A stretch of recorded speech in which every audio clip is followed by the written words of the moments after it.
Selamat pagi anak-anak, bagaimana kabarnya hari ini? Semoga anak-anak selalu dalam keadaan sehat ya, amin.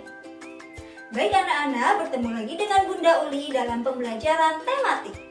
Sebelum kita mulai pembelajaran, kita berdoa terlebih dahulu dengan membaca basmalah bersama. Sikap berdoa.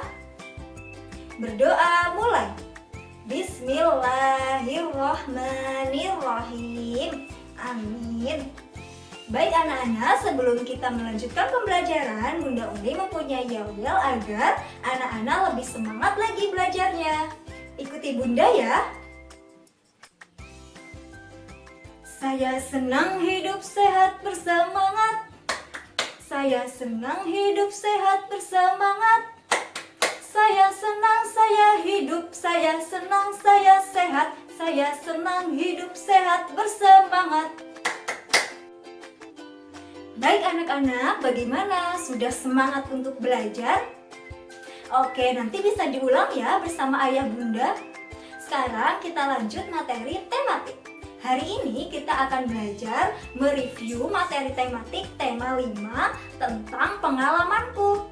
Silakan anak-anak simak video berikut ini.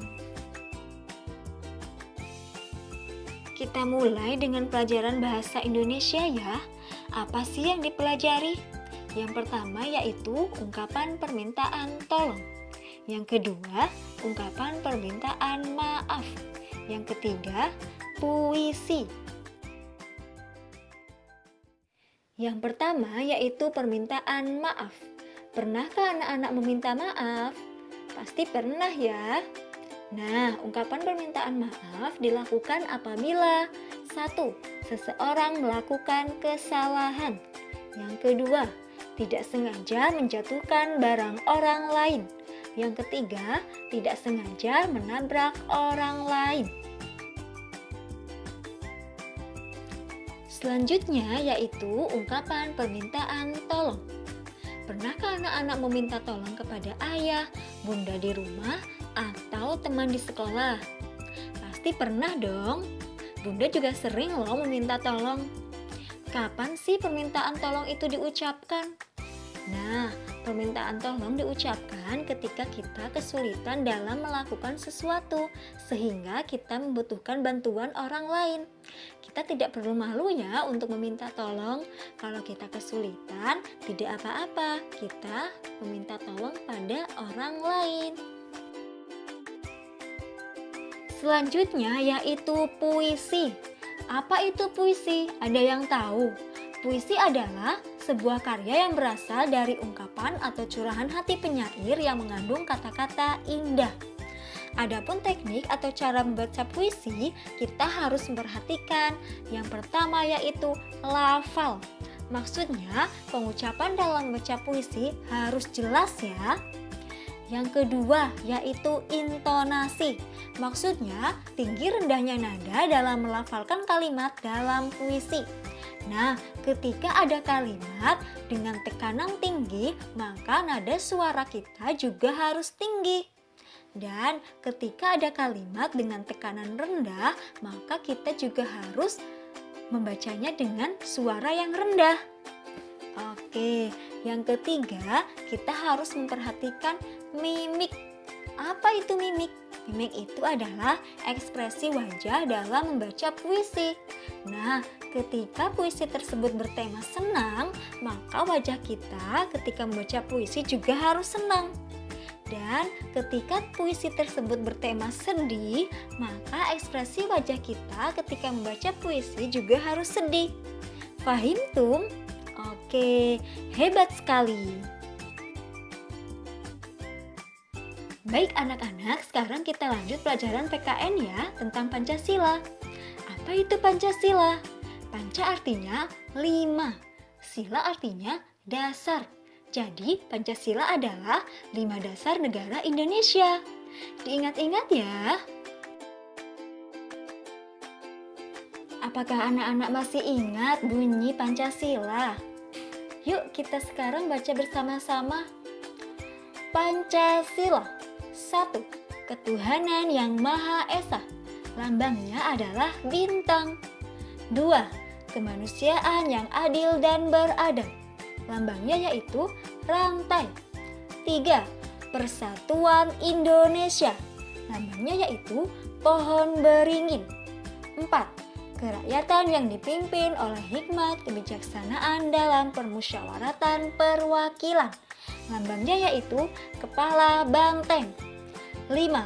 Keadilan sosial bagi seluruh rakyat Indonesia. Lambangnya yaitu padi dan kapas. Sudah hafal kan? Oke, silakan anak-anak dihafalkan lagi ya. Assalamualaikum warahmatullahi wabarakatuh. Pada kesempatan kali ini Bunda akan menyampaikan review materi lanjutan pembelajaran tematik tema 5. Materi yang pertama yaitu tentang satuan panjang, alat ukur panjang, konversi satuan panjang, dan cara mengukur benda.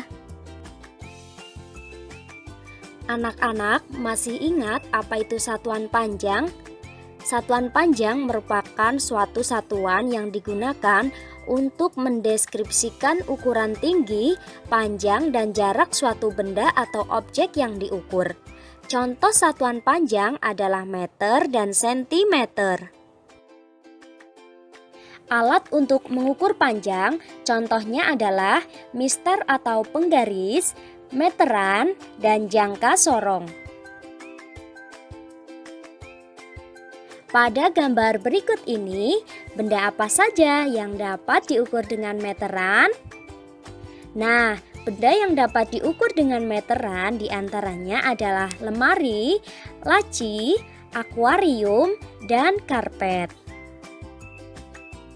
Selanjutnya, bagaimanakah cara mengukur panjang benda? Cara mengukur benda misalnya menggunakan penggaris. Yang pertama, letakkan penggaris di sisi benda dengan lurus. Yang kedua, letakkan salah satu ujung benda di angka 0. Yang ketiga, lihatlah ujung sisi benda yang satunya terletak di angka berapa? Coba kita lihat berapakah panjang bolpen berikut ini. Panjang bolpen dilihat dari angka yang terletak pada ujung sisi benda. Maka panjang bolpen adalah 14 cm.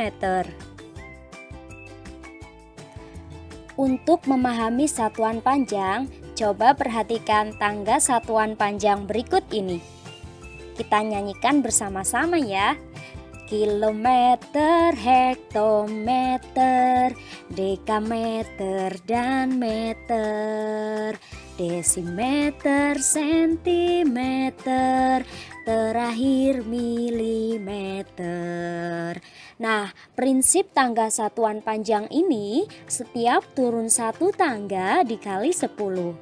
Setiap naik satu tangga dibagi 10.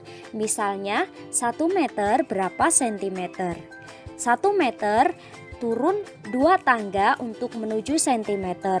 Maka 1 meter sama dengan 1 kali 10 kali 10 sama dengan 100 cm.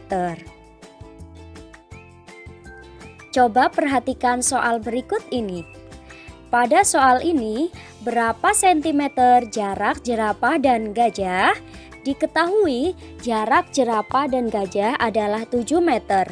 Maka 7 meter diubah ke dalam sentimeter. Sama dengan 7 dikali 10 dikali 10 sama dengan 700 cm. Kita lanjut materi yang kedua ya, tentang karya imajinatif, bahan alam untuk membuat karya, tekanan nada dan gerak dalam tari.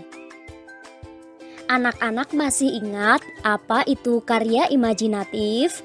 Karya imajinatif adalah sebuah karya seni yang berasal dari hasil imajinasi atau gagasan atau ide. Bisa berupa produk 2 dimensi ataupun 3 dimensi.